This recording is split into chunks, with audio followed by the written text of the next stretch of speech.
Hello दोस्तों। Good morning, नमस्कार। आप सभी का स्वागत है आप सभी के अपने यूट्यूब चैनल परीक्षा की शिक्षा में। उम्मीद करता हूँ, आशा करता हूँ कि आप सभी जो है स्वस्थ हैं, कुशल मंगल है, अपनी तैयारी जो है अच्छे और बढ़िया तरीके से आप सभी लोग कर जो भी क्लास में पहली बार है, फर्स्ट टाइम है, उन सभी को बता दिया जाए कि हमारे चैनल पे जो आपकी बीएड इंट्रेंस एग्जाम 2026 की जो आपकी तैयारी चाहते हो रेगुलर बेसिस पे करवाई जाए, तो जिसे भी तैयारी पूरी करनी है, कंप्लीट करनी है, चैनल को सब्सक्राइब करके आप लोग हमारे साथ जुड़ जाइएगा। ठीक है। क्लास का समय देख लीजिए। जीके जीएस की जो क्लास है सुबह 10 बजे लिए आप सभी को देखने को मिलती है। रीजनिंग की जो क्लास है दोपहर को 1 बजे देखने को मिलती है। हिंदी की जो क्लास है शाम को 7 बजे आप सभी को हमारे चैनल पर देखने को मिलती है। इसी टाइम पर आप सभी को क्लास से जुड़कर अपनी तैयारी को पूरा कंप्लीट करना है। ठीक है। नीचे डिस्क्रिप्शन आपको हमारा इंस्टाग्राम और टेलीग्राम का लिंक मिलेगा, तो आप इंस्टाग्राम पे फॉलो करेंगे और टेलीग्राम चैनल को ज्वाइन करेंगे। टेलीग्राम चैनल पर क्या है, डेली बेसिस पे क्लास का अपडेट आपको क्लास का जो पीडीएफ है वहीं पे मिलेगा, तो आप लोग जो है टेलीग्राम चैनल से जुड़े रहिएगा। आपको एग्जाम का भी अपडेट जो है टेलीग्राम चैनल के माध्यम से बता दिया जाएगा। ठीक है। तो चलिए क्लास स्टार्ट करेंगे। एक एक क्वेश्चन आपके एग्जाम के लिए बहुत इंपॉर्टेंट है, तो ध्यान से एक एक क्वेश्चन को देखेंगे, समझेंगे, फिर उसका उत्तर देने की कोशिश करेंगे। ठीक है। पहला क्वेश्चन आपका 26 नंबर है। तवांग के पास भारत का भूमि विवाद निम्नलिखित में से किस देश के साथ है? ठीक। चलिए देखिए, क्लास तो स्टार्ट हो चुकी है, तो जिसने अभी तक क्लास को लाइक नहीं किया लाइक कर दीजिए। जिसने अभी तक शेयर नहीं किया क्लास को शेयर कर दीजिएगा। और जिसने अभी तक चैनल को सब्सक्राइब नहीं किया वो लोग क्या करेंगे, चैनल को सब्सक्राइब करेंगे। चलिए, तवांग के पास भारत का भूमि विवाद निम्नलिखित में से किस देश के साथ है? तो इसका राइट आंसर आपका हो जाएगा साथियों, चीन के साथ है। ठीक है। ऑप्शन नंबर हमारा बी राइट होगा। क्लियर सभी को? तवांग के पास भारत का भूमि विवाद जो है चीन देश के साथ चल रहा है। ठीक है। क्लियर सभी को? चलिए, अगला क्वेश्चन देखेंगे, आपका है 27 नंबर है। रिक्त स्थान ने अधिगृहित चरित्र की विरासत के सिद्धांत को प्रतिपादित किया है, किसने? बताइए। रिक्त स्थान ने जो है अधिगृहित चरित्र की विरासत के सिद्धांत को प्रतिपादित किया है, किसने? तो इसका सही उत्तर आपका हो जाएगा साथियों, जीन बैप्टिस्ट लेमार्क ने। ठीक है। ऑप्शन नंबर ए राइट हो जाएगा। ठीक है। जीन बैप्टिस्ट लेमार्क ने जो है अधिगृहित चरित्र की विरासत के सिद्धांत को जो है प्रतिपादित किया। अगला प्रश्न है आपका 28वां प्रश्न, उत्तर दीजिएगा राइट आंसर का। पूर्ण रूप से जीएसटी की सिफारिश किसके द्वारा की गई थी? बताइए। पूर्ण रूप से जीएसटी की सिफारिश जो है किसके द्वारा की गई थी? इसका सही उत्तर आपका हो जाएगा साथियों, जीएसटी परिषद के द्वारा। ठीक है। ऑप्शन नंबर हमारा सी जो दिया गया साथियों सही उत्तर होगा। ठीक है। पूर्ण रूप से जीएसटी की सिफारिश आपकी जीएसटी परिषद के द्वारा की गई थी। ठीक है। क्लियर है? तो ऑप्शन नंबर हमारा जो सी दिया गया है सही उत्तर रहेगा। ठीक। चलिए, अगला प्रश्न देखेंगे, आपका है 29, 29 number. Rebooting India realising a billion experience नामक पुस्तक के लेखक कौन है? बताइए। Rebooting India realising a billion experience नामक पुस्तक के लेखक कौन है? तो इसके लेखक आपके होंगे नंदन नीलेकणी। ठीक है। ऑप्शन नंबर हमारा जो बी वाला दिया गया साथी आपका राइट आंसर होगा। ठीक है। क्लियर सही को? Reporting India realising a billion experience नामक पुस्तक के लेखक हमारे नंदन नीलेकणी जी हो जाएंगे। ऑप्शन नंबर बी हमारा राइट आंसर हो जाएगा, सही उत्तर हो जाएगा। ठीक है। चलिए, अब है आपका 30 नंबर प्रश्न है, पूछा गया है कब संयुक्त प्रांत का नाम बदलकर उत्तर प्रदेश किया गया था? बताइए। कब जो है संयुक्त प्रांत का नाम बदलकर जो है उत्तर प्रदेश किया गया था? इसका सही उत्तर दीजिए।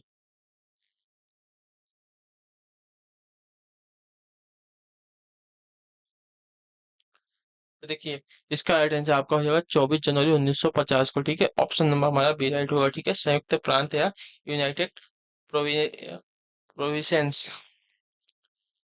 ब्रिटिशकालीन भारत में तथा भारत के स्वतंत्र होने के बाद तक एक प्रमुख प्रांत था। ठीक है। स्वतंत्र होने पर सन 1947 में बनारस, रामपुर और टिहरी गढ़वाल की रियासतों भी जो है यूनाइटेड प्रोविंसेस में मिला ली गई थी। 24 जनवरी 1950 को इसका नाम बदलकर आपका उत्तर प्रदेश कर दिया गया। ठीक है।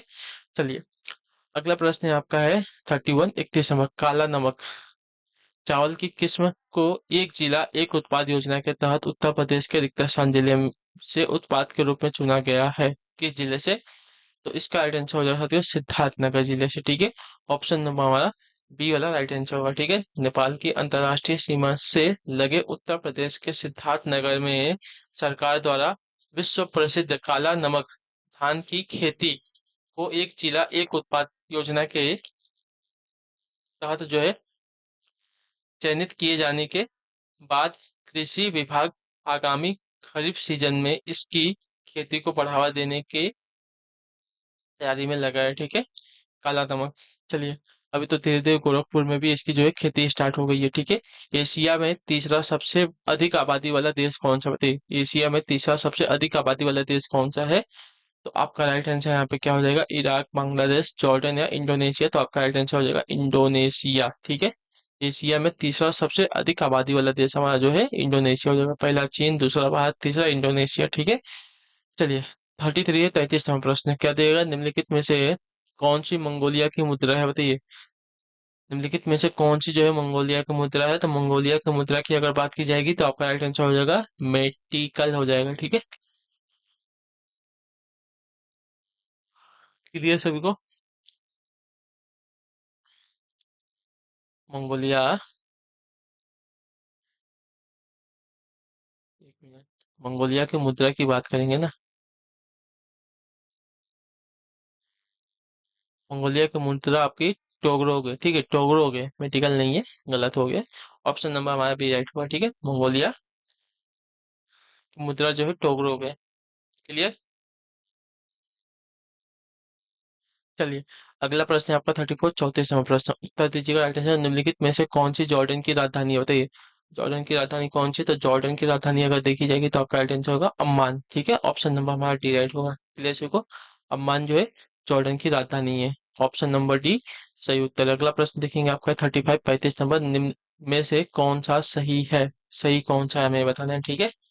चलिए, तो सही अगर देखा जाएगा तो जाकिर हुसैन भारत के पहले मुस्लिम राष्ट्रपति थे। पहला वाला ऑप्शन जो दिया गया हमारा सही हो जाएगा, ठीक है। क्लियर सभी को? जाकिर हुसैन भारत के पहले मुस्लिम राष्ट्रपति थे, ठीक है, याद रखिएगा। आपसे कभी पूछ लिया कि भारत के पहले मुस्लिम राष्ट्रपति कौन थे, तो जाकिर हुसैन आपका सही उत्तर होगा। चलिए, आपका है 36 नंबर प्रश्न है, भारत के केंद्रीय रेल मंत्री को रिक्त स्थान की सिफारिश मतलब सलाह पर जो है रिक्त स्थान के दौरान नियुक्त किया जाता है, बताइए किसकी सलाह पर जो है किसके द्वारा नियुक्त किया जाता है भारत के केंद्रीय रेल मंत्री को? तो इसका सही उत्तर आपका,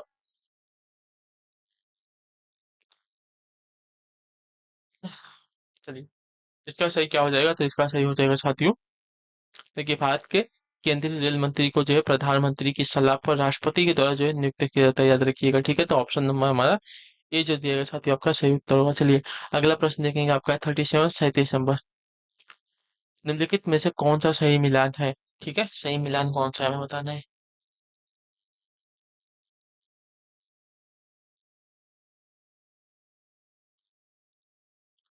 तो सही मिलान, अनुच्छेद 19 संघ बनाने का अधिकार गलत दिया गया है। अनुच्छेद 19 बी जो है किसी पेशे का अभ्यास करने का अधिकार दिया गया है, गलत है। तो अनुच्छेद 19 सी दिया गया है, ए दिया गया, अच्छा, अनुच्छेद 19 ए दिया गया है, भाषण और अभिव्यक्ति की स्वतंत्रता का अधिकार, ठीक है। तो ये वाला आपका सही है, ठीक है। अनुच्छेद 19 ए में आपका भाषण और अभिव्यक्ति की स्वतंत्रता का अधिकार दिया गया है। तो ऑप्शन नंबर हमारा सी जो दिया गया सही साथ ही आपका राइट आंसर होगा, ठीक है। क्लियर सही को? अनुच्छेद 19 से भाषण और अभिव्यक्ति की स्वतंत्रता का अधिकार दिया गया है। चलिए, अगला प्रश्न आपका 36, 38 नंबर, 38 नंबर, क्या पूछा गया? निम्न में से कौन सा गलत है, ठीक है। गलत कौन सा है हमें बताना है।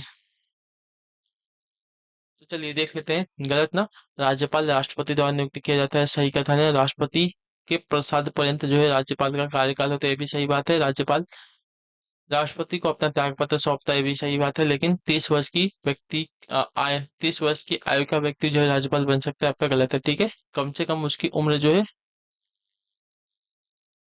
35 वर्ष चाहिए, ठीक है। क्लियर सभी को? चलिए, अगला प्रश्न देखेंगे आपका 39, 39 नंबर का है। सूफी कवि अमीर खुसरो का जन्म जो उत्तर प्रदेश के रिक्तासान जिले में हुआ था, किस जिले में बताइए। सूफी कवि अमीर खुसरो का जो जन्म है उत्तर प्रदेश के किस जिले में हुआ था, इसका सही उत्तर बताइए। तो इसका राइट आंसर आपका हो जाएगा साथियों, एटा जिले में हुआ था, ठीक है। ऑप्शन नंबर हमारा सी राइट होगा, ठीक है। सूफी कवि आमिर खुसरो का जो जन्म है उत्तर प्रदेश के एटा जिले में 1254 ईस्वी में हुआ था। कब हुआ था? 1254 ईस्वी में हुआ था, ठीक है। क्लियर है? चलिए, अगला है आपका है 40वां प्रश्न, बताइएगा राइट आंसर का। बिहू, ठीक है, बहू नहीं है, बिहू, अच्छा, बहू बेगम, सॉरी, बहू बेगम का मकबरा उत्तर प्रदेश के रिक्त स्थान में स्थित है, कहाँ पर स्थित है? तो देखिए, बहू बेगम का मकबरा जो है राइट आंसर इसका हो जाएगा फैजाबाद में, ठीक है। ऑप्शन नंबर डी आपका सही उत्तर हो सकता है, ठीक है। क्लियर सभी को?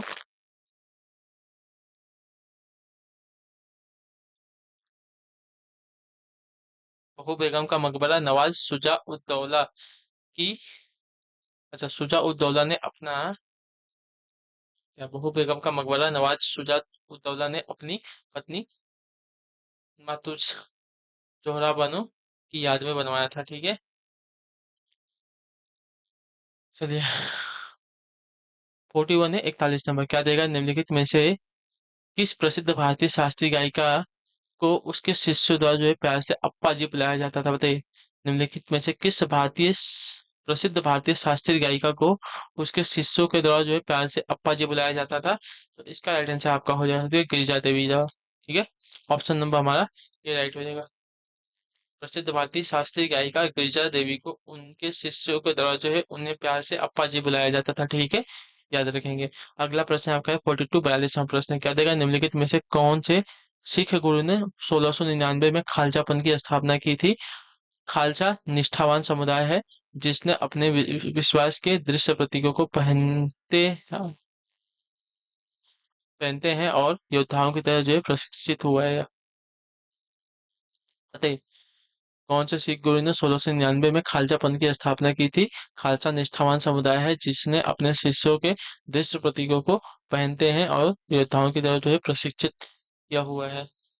तो इसका राइट आंसर, खालसा पंथ की स्थापना किसने की थी, तो आपका राइट आंसर हो सकता है गुरु गोविंद सिंह ने इसकी स्थापना की थी 1699 ईस्वी में। तो ऑप्शन नंबर हमारा जो डी दिया गया आपका राइट आंसर है, गुरु गोविंद जो है सिखों के अंतिम और 10वें गुरु थे, ठीक है। ये बात भी याद रखिएगा।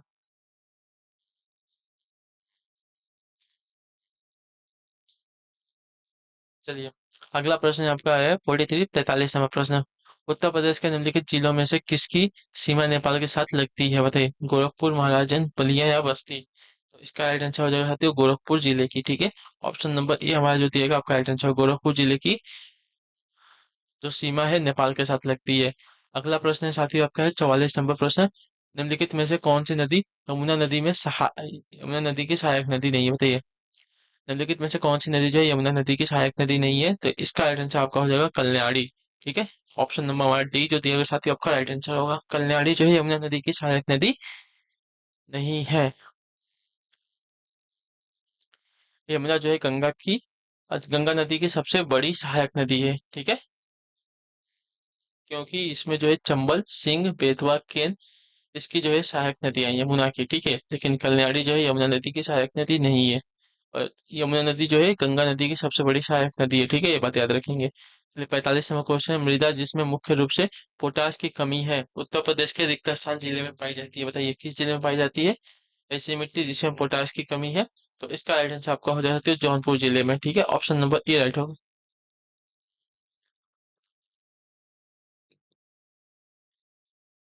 क्लियर है सभी को।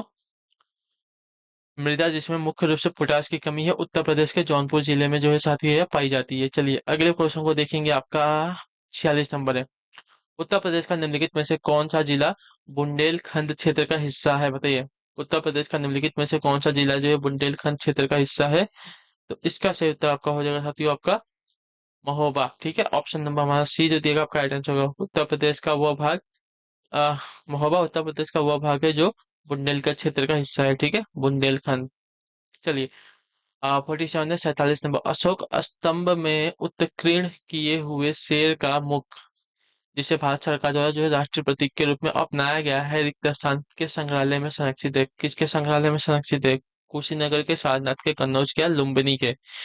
तो इसका राइट आंसर आपका हो जाएगा साथियों सारनाथ के संग्रहालय में संरक्षित है, ठीक है। ऑप्शन नंबर बी राइट हो जाएगा। क्लियर है। भारत सरकार द्वारा सारनाथ स्थित शेर मुख वाले चिन्ह को जो है 24 जनवरी 1950 को जो है राजकीय चिन्ह के रूप में जो है मान्यता दी गई थी, ठीक है। चलिए, 48 है, 48 नंबर, चंदेल शासन के दौरान उत्तर प्रदेश का निम्नलिखित में से कौन सा क्षेत्र जो है जीजक भक्ति या जय होटी के नाम से भी जो है जाना जाता था, बताइए। तो इसका राइट आंसर हो जाएगा साथियों बुंदेलखंड, ठीक है। ऑप्शन नंबर हमारा बी राइट होगा। क्लियर से को बुंदेलखंड चंदेल शासन के दौरान उत्तर प्रदेश का बुंदेलखंड क्षेत्र जो है जीजक भक्ति या जगहोटी के नाम से भी जो है जाना जाता था, ठीक है। चलिए, अगला प्रश्न है आपका 49 49 नंबर प्रश्न, उत्तर दीजिएगा राइट आंसर। प्रसिद्ध सितार वादक नवाब इनायत खान उत्तर प्रदेश के रिक्ता स्थान से संबंधित है, किससे, इटावा से औरैया से या फिरोजाबाद से, बताइए। तो इसका सही उत्तर आपका हो जाएगा तो औरैया से, ठीक है। ऑप्शन नंबर हमारा जो सी दिएगा आपका सही उत्तर होगा। क्लियर सभी को इसके बारे में, हाँ या ना? क्लियर यहाँ तक सभी का? तो प्रसिद्ध सितार वादक नवाब इनायत खान उत्तर प्रदेश के जो है औरैया से संबंधित थे, तो ऑप्शन नंबर सी हमारा सही उत्तर है। अगला है 50 नंबर। तीसरी बौद्ध परिषद किस शहर में आयोजित की गई थी, बताइए। तीसरी बौद्ध परिषद जो है किस शहर में आयोजित की गई थी? तो इसका राइट आंसर आपका हो जाएगा साथियों पाटलिपुत्र में, ठीक है। ऑप्शन नंबर हमारा बी राइट होगा, ठीक है। तीसरी बौद्ध संगति 2050 ईसा पूर्व पाटलिपुत्र में सम्राट अशोक के संरक्षण में हुई थी, और इसके अध्यक्ष आपके मोगलपुत्र तीसरे थे, ठीक है। चलिए इसी के साथ जो आपकी क्लास है आज की यहीं पे पूरी होती है, कंप्लीट होती है। उम्मीद करता हूँ आप सबको क्लास जो अच्छी लगी, पसंद है तो अपना जो फीडबैक है क्लास का नीचे कमेंट में दीजिएगा। क्लास अच्छी लगी क्लास को लाइक कर देंगे, चैनल में पहली बार आएंगे तो चैनल को सब्सक्राइब कर देंगे, ठीक है। हम आपसे मिलेंगे आपकी अगली क्लास में, तब तक के लिए टाटा बाय बाय, जय हिंद जय भारत। आपसे क्लास से जुड़ने के लिए बहुत बहुत ही धन्यवाद साथियों।